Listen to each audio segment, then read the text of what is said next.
finally into May.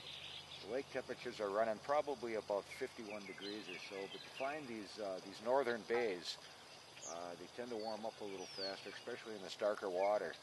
And I'll tell you what happens is these crappies start to move in. And, crappie. Buddy. Oh yeah. It's all about crappies today. So what I'm doing is I'm just using a number 6 long shanked hook, and then I'm just putting a small split shot, a BB size split shot up.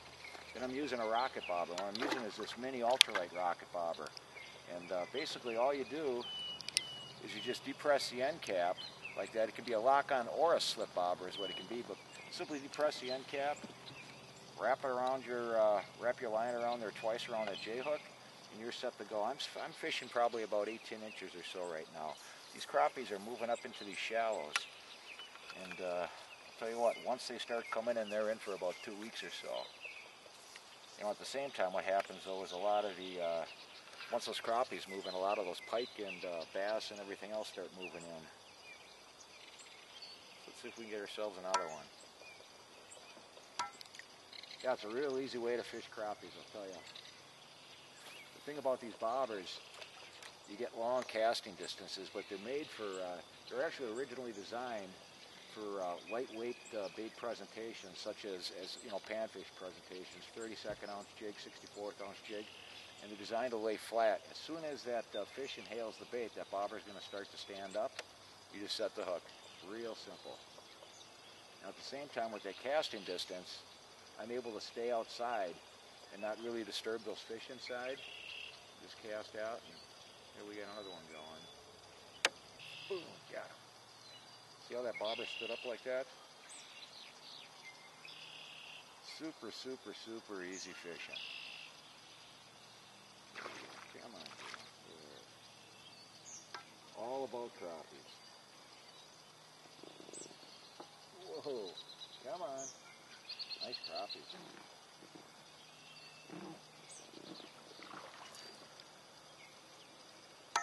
Another nice crappie. Here we go.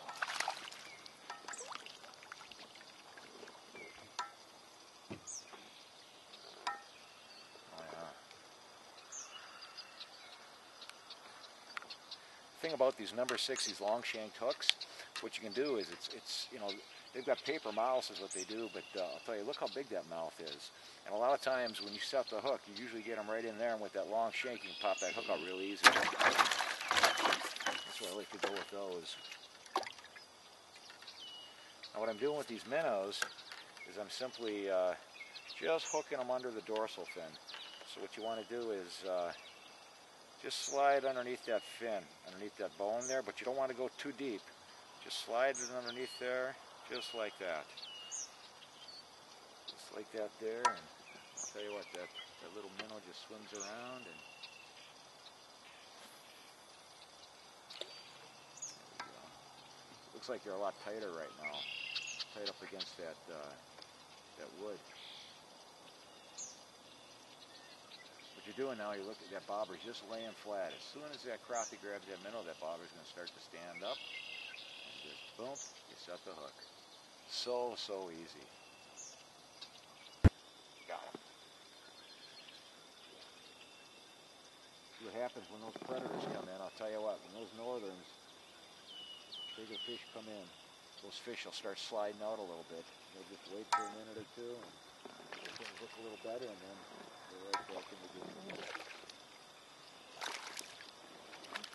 Nice little wet crappie.